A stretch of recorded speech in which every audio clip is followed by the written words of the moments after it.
नमस्कार जी, मैं धर्म सोनीपत। लोक शक्ति मीडिया देखने वाले सभी दर्शकों को मेरा हाथ जोड़ के राम राम।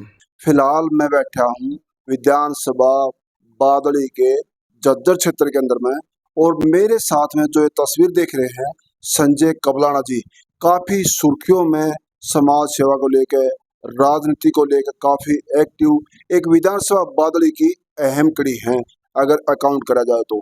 आज इनसे पूछेंगे, इस पार्टी से आए हैं और निर्दलीय लड़ना चाहते हैं या किसी पार्टी से क्या चाहते हैं, एनी फ्यूचर विकास क्या अटका हुआ है, तो तमाम बातें लेंगे और आपके सामने रखेंगे। तो ज्यादा समय ना गवाते सीधी सीधी बात करेंगे संजय कबलाना जी से। तो सर जी नमस्कार जी, स्वागत है आपका हमारे चैनल पर। आपका भी बहुत बहुत सभी पत्रकार साथियों का और सभी आपके दर्शकों को मेरी हाथ जोड़कर नमस्कार और प्रणाम। सर जी, सबसे पहले चर्चा करते हैं, आज दौर चुनाव का ही है और चुनाव के इस विधानसभा बादली के अखाड़े में काफी योद्धा हैं, एक से एक बढ़ के। इनमें बड़ी बड़ी चुनौतियां हैं, पार्टी को लेकर भी, वोट बैंक को लेकर, जनता के प्रति, कैंडिडेट के प्रति काफी उतार चढ़ाव, गर्मा गर्मी का माहौल है। आज जनता आपसे रूबरू है, वो जानना चाहती है आप चुनाव किसी पार्टी की मदद से होगे लड़ेंगे या निर्दलीय लड़ेंगे। देखिए, सबसे पहले तो मैं 25 तारीख को एतवार को पूरे बादली हलके की बहादुर जनता से अपील और प्रार्थना करता हूँ, बुजुर्गों से, नौजवान साथियों से, मेरी मातृशक्ति से, मेरी बहनों से, कि 25 तारीख को आपके अपने जज्जर फार्म हाउस पर सभी दल बल के साथ पहुंचें और अपने बेटे संजय कबलाना जी को, अपने भाई को अपना आशीर्वाद देने का काम करें। मेरी अपील है, हाथ जोड़ के मेरी प्रार्थना है कि ज़्यादा से ज़्यादा संख्या में पहुंचे। दूसरी रही बात चुनाव की, चुनाव मैंने 2009 में भी लड़ा, चुनाव 2014 में मेरी टिकट कटी, चुनाव मैंने 2019 में भी लड़ा, और बादली हल्के की जनता और बहादुर जनता ने मेरे को पूरा आशीर्वाद देने का काम किया, और उन्हीं के आशीर्वाद से मेरे को तकरीबन 30,000 वोट मिले। और पार्टी छोड़ने का जो निर्णय लिया गया, जो हरियाणा प्रदेश में बहुत तेजी से जननायक जनता पार्टी उभरी थी, उतनी ही जल्दी वो हरियाणा प्रदेश में जो हालात उस पार्टी के हुए, आप पत्रकार साथी हो, आपने भी देख लिए। उसी हालात को देखते हुए मैंने लोकसभा चुनाव में पार्टी छोड़ने का निर्णय लिया, सभी साथियों से पूछ के। अब जो मैं 25 तारीख का कार्यक्रम कर रहा हूँ, जो मीटिंग कार्यकर्ता सम्मेलन कर रहा हूँ, उसमें सभी साथी इकट्ठे होंगे और उसमें डिसीजन लिया जाएगा कि हमने फैसला क्या करना है, कोई सी पार्टी टिकट देती है या इंडिपेंडेंट लड़ना है। वो उस दिन आप भी हाजिर हो गए यहाँ, पत्रकार साथी हो, उस दिन आप भी सारी चीजें होंगी, यहाँ सीआईडी भी होगी, हर चीज होगी। उस दिन सारी चीजें आपके बीच में रखी जाएंगी। मैंने प्रार्थना की, मैं गांव गांव भी जा रहा हूँ कि 25 तारीख को ज्यादा जनसंख्या में पहुंचे। और रही चुनाव की बात, जो एकेडमी में खिलाड़ी तैयारी करता है तो कंपटीशन लड़ने के लिए करता है। जी बिल्कुल। आज 20 साल हो गए मैंने बादली क्षेत्र की जनता की सेवा करते और उनका आशीर्वाद प्राप्त करते, तो ये तो नेचुरल है कि जो एकेडमी में प्रैक्टिस कर रहे हैं और गेम की प्रैक्टिस है हमारी, तो राजनीति भी एक गेम है।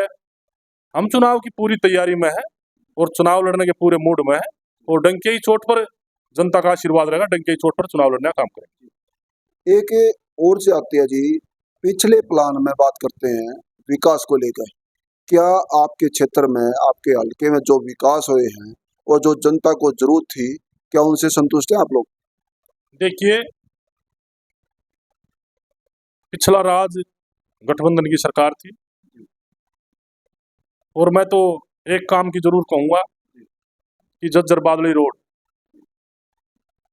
इतना बुरा टूटा हुआ था, और गुड़िया खाप सरदारी ने, सुनील गुड़िया प्रधान जी के नेतृत्व में, और पचगामा रोशन प्रधान, कोर्ट के पचगामे के जो प्रधान जी उनके नेतृत्व में, और सभी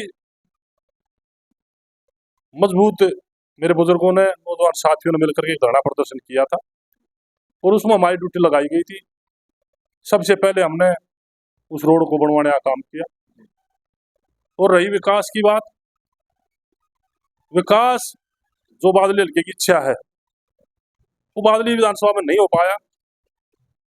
जहां कोई मजबूत साथी या सरकार में कोई मजबूत साथी ना हो तो कहीं ना कहीं विकास के काम कम होते हैं। और मैं तो ये कहूंगा कि बादली विधानसभा क्षेत्र का विकास की जो बात है, अभी बादली विधानसभा क्षेत्र ने कोई अच्छे आदमी जैसे चौधरी धीरपाल जी थे, उनके समय में 25 साल लगातार वे हमारे आदरणीय थे, उन्होंने विकास किया, नौकरी भी दी। आज जो हालात हैं वे आपके बीच में है। आज कहीं ना कहीं बादली हल्का पीड़ा में है। चाहे नौजवान के रोजगार की लेकर बात कर लो, चाहे आज महिला की बात कर लो, आज कहीं ना कहीं पीड़ा में है। और हमारा यही उद्देश्य है और हमारी यही उम्मीद और आशा है कि परमात्मा की दया से लोगों का आशीर्वाद रहा तो बादली हल्के की जनता में नौजवानों ने रोजगार देने का भी काम करेंगे और विकास कराने का काम भी करेंगे। जैसे आपने बताया सर, विकास के लिए ये जनता सपोज करो ये जिम्मेदारी आपको देती है, इस कुर्सी की भी विकास की भी, तो सबसे पहले टारगेट क्या होगा, क्या बदलाव चाहते हैं आप लोग अपने क्षेत्र में? देखिए, अगर बादली हल्के की बहादुर जनता अपने बेटे और अपने भाई को आशीर्वाद देती है 2024 में, मैं ईमानदारी से कहता हूं, आप पत्रकार साथी हो, अगर मेरे को आशीर्वाद मिला तो मैं ये जरूर बताने का काम करूंगा बादल की जनता को कि एमएलए क्या होता है। और हमने एक अच्छे आदमी को वोट दिया और बादल हल्के की जनता को एक अच्छा आदमी मिलेगा जो बादल हल्के नौजवानों को रोजगार देने का काम करेगा। चाहे कोई नशे की बात हो, चाहे कोई क्राइम की बात हो, चाहे आज कोई महिला की सुरक्षा की बात हो, हम ईमानदारी से कहते हैं कि हम हर चीज की तरह, हर मजबूती से हर चीज बादली हल्के की जनता को देने का काम करेंगे। और बादली हल्के का जो विकास की बात है, हम ईमानदारी से कहते हैं कि बादली हल्के की जनता का विकास करने का काम करेंगे। मैं ना राजनीति में पैसे के लिए आ रहा हूँ, ना मैं राजनीति में किसी लोभ लालच के चक्कर में पड़ा हूँ। मैं तो आया हूँ राजनीति में तो गौ भगत चौधरी ओम प्रकाश चेयरमैन कौलाना जी ने, जो मेरे पिताजी थे, उनके आशीर्वाद से उन्होंने हमारे को चलना सिखाया और उन्हीं का आशीर्वाद लेते हुए एक मन में टीस है कि हम जनता की सेवा करें और सेवा के लिए ही राजनीति में आए हैं। और मैं ईमानदारी से कह सकता हूं कि अगर भगवान ने सुनी और जनता का आशीर्वाद रहा तो बादली क्षेत्र का विकास करके हम दिखाएंगे। एक चीज और आती है सर, बेरोजगारी कहे या गरीबी कहे, आज टीचर लोग भी गवर्नमेंट टीचर होते हैं लेकिन उनके बच्चे प्राइवेट स्कूलों में पढ़ते हैं। सबको ये पता है कि प्राइवेट स्कूल में शिक्षा दीक्षा अच्छी दी जाती है, लेकिन गरीब मजदूर या किसान वो जो कई कई हजार रुपये एक बच्चे के महीने फीस जाएगी, उन स्कूलों में पढ़ाने की हैसियत नहीं होती।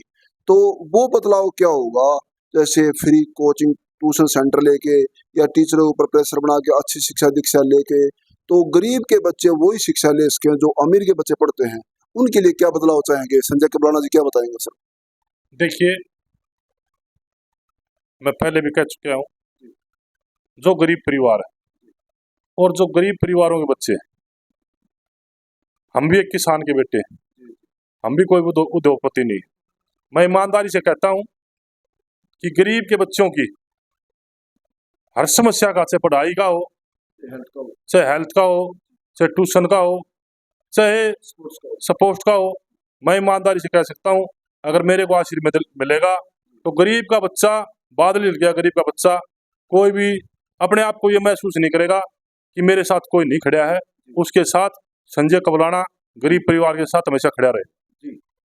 सर जी, एक बात जनता और जानना चाहती है रूबरू आपसे कि सुर्खियों में नाम तो संजय कबलाना जी का है, लेकिन जनता का यही मानना है कि अभी पिक्चर सामने आ रही निर्दलीय की, लेकिन कुछ जनता यही मानती है हो ना हो बीजेपी पार्टी का बुलावा हो या टिकट की मांग करते हो, उसके बारे में क्या बताएंगे सर?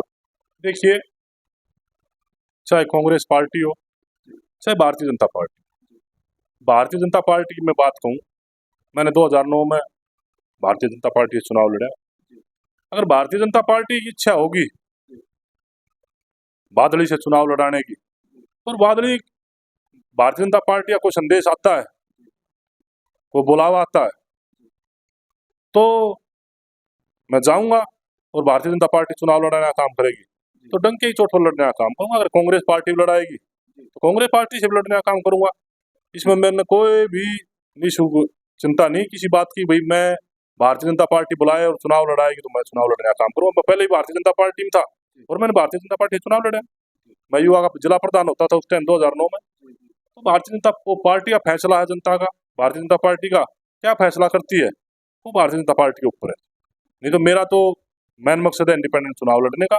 वो पार्टी का फैसला है, जो जैसा ही पार्टी का फैसला आएगा तो शर्माथे पे उससे भी बड़ा काम जो भी होगा वो करेंगे।